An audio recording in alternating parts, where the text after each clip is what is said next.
ఎన్నికల ముందు 4000 పెన్షన్ ఇస్తామన్న కాంగ్రెస్ ఇప్పటి వరకు అమలు చేయలేదన్నారు కేసీఆర్.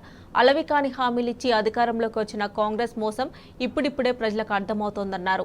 ఇచ్చిన హామీలన్నీ నెరవేర్చే వరకు బీఆర్ఎస్ తరపున వెంటాడతామని హెచ్చరించారు. వృద్ధాప్య పెన్షన్ల స్టోరీ ఏందండి? బీఆర్ఎస్ గవర్నమెంట్ రాకముందు 200 రూపాయల పెన్షన్ ఉండే మీ మాత్రమైన ఇందిరమ్మ రాజ్యంలో 10 ఏళ్ళు మాకన్నా ముందు ఇందిరమ్మ రాజ్యమే కదా. కేవలం 200 రూపాయలు ఇచ్చి మీరు చేతులు దులుపుకున్నారు.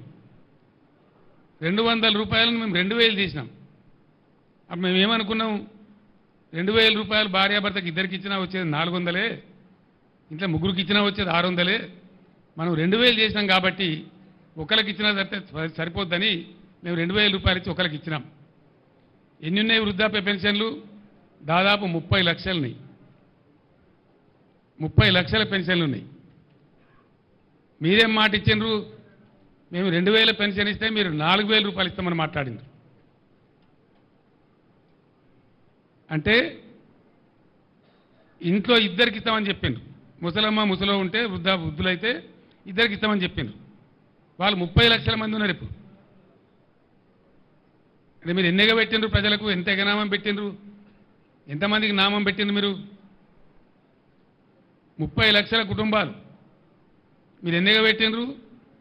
ఒక నెలదైతే 2000 పెన్షన్ కూడా ఇవ్వలే, ఒక నెల పెన్షన్గా పెట్టిండ్రు. రెండవది 4000 మనులు మీ పరిపాలన రెఫరెండం అంటారు. ఇంకా మీకు సిగ్గులేక ఇప్పుడు ఎన్ని బాగున్నారండి వీళ్ళు? 30 లక్షల ఈ కుటుంబాలకు 2000 రూపాయలు పాతది మినాయిస్తే వాళ్ళు డబల్ ఇచ్చే పరిస్థితి అయితే నెలకు 6000 బాకీ ఉన్నారు. ఇప్పుడు 4 నెలలు అయింది, ఇది 4వ నెల.